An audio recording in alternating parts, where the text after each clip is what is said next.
very much the case that Canada and Australia had been drawn into so-called defense of the United States on a contrived context, that contrived context being 9/11. Remote access. Somebody on the ground's flying your plane.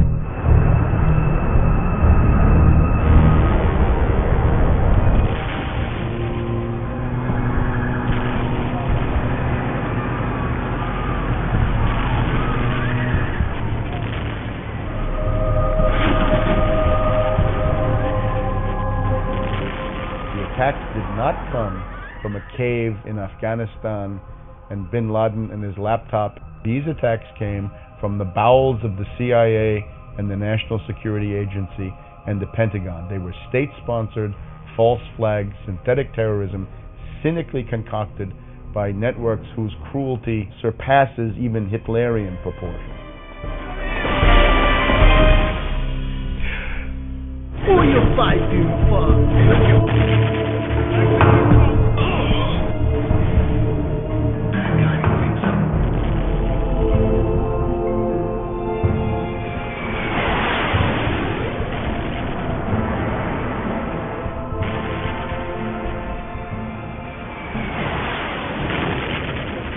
Remote access. Somebody on the ground's flying your plane.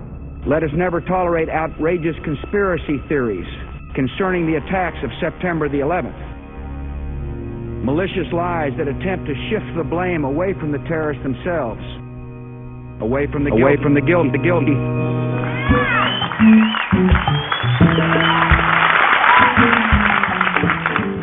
We are here today to fuel the deconstruction of the official myth. We are here today to begin draining the cesspool of lies and distortion we refuse to drown in any longer.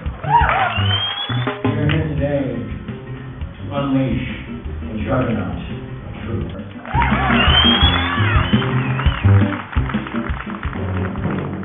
The Islamic world did not, in fact, attack the United States. We know that from the 9/11 full examination. There was no orchestrated national attack on the United States, and the whole context of defending the United States is a lie. We are participating with the United States in an aggressive act against the nation that caused no reason for being attacked. They were not doing something to us and us having to defend ourselves. There's no question we are now participating in an act of aggression that a lot of people would argue is contrary to international law. К 2001 году сложилась ситуация, когда американцы потеряли контроль над иракской и иранской нефтью. Поэтому случилось 11 сентября, которое американцам развязало руки и даже вызвало сострадание у мирового сообщества. If we don't have any real enemies, it may be necessary to create them. This is how some people really look at that. Those people are very aware of the profit potential of war, and they've written about it.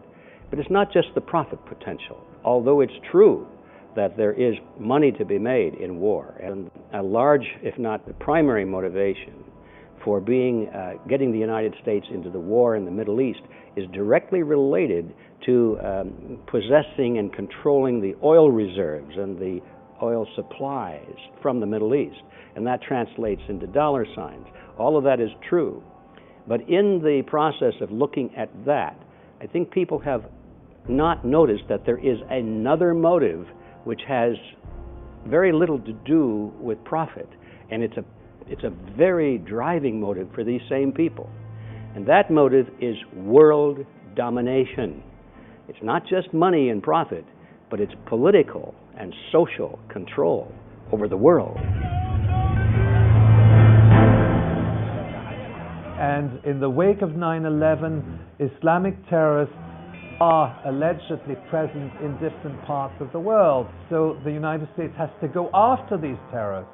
And they say, well, bin Laden is there, we have to go after him, or his group is there. And so that the pretext of 9/11 is essentially to intervene militarily on the pretext that they're going after the terrorists. So they'll send in special forces into the Philippines.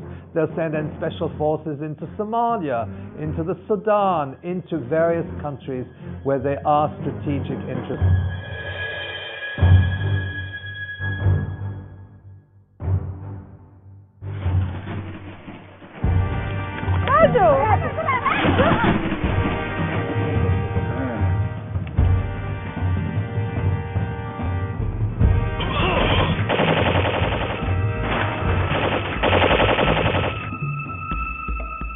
You have these very major crimes being performed by the United States government and its president.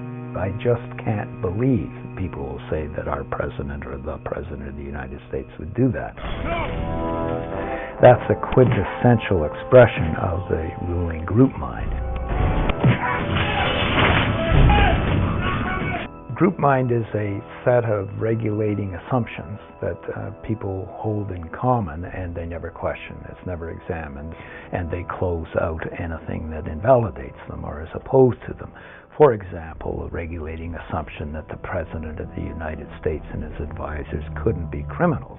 It indicates the very fact that they cannot believe because they already believe the opposite, and they assume the opposite, that he couldn't have been involved in such a major crime as war crimes and so forth. So they don't want to believe it, and they will in fact attack people who suggest such a thing. Now, who are these people? They're people who have sincerely accepted the 9/11 myth.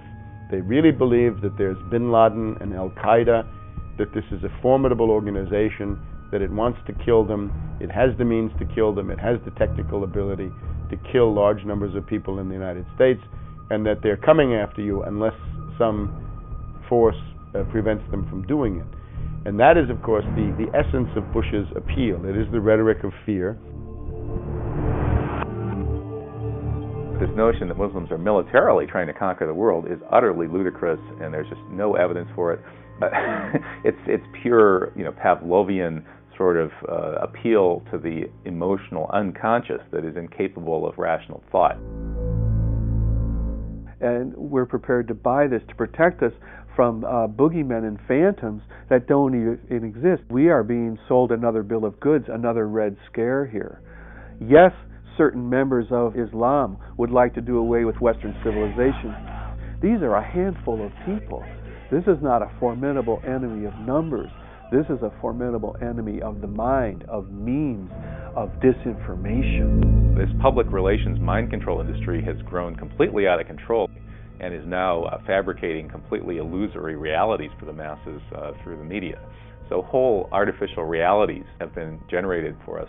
And I think 9/11 was the culmination of that, the biggest single false reality that was designed in order to manipulate the public opinion that we've yet seen. It terrified people, subjected them to coercion, that is, it infantilized them and allowed the government to step in as a surrogate parent figure, which then rewrote the script of their entire reality. It eliminated civil liberties, created a quasi-dictatorial presidency in the U.S., and enabled these wars of these resource wars of imperial aggression. Remote access. Somebody on the ground's flying your plane.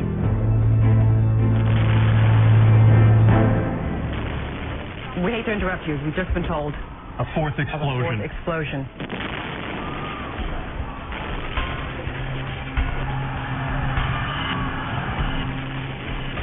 The official story is what didn't happen. That's what we know for sure, because there are physical impossibilities, there are contradictions and absurdities and anomalies in the official story that just beggar description. We know that it's impossible that the president and commander-in-chief, on the day that he was told that his country was under attack, could continue to sit and read a story about a pet goat. This whole behavior of government after 9/11 shows me that there must be people which brought it about. It must be very, very high up. I think so. It's a covert operation, a typical covert operation where you have patsies, false flag, where you prepare everything to blame different people from the people which really did the things. but they are able to influence the public opinion in order to say, well, the Muslims are our real foes which we have to fight. And it may be accidental that these Muslims are sitting on the oil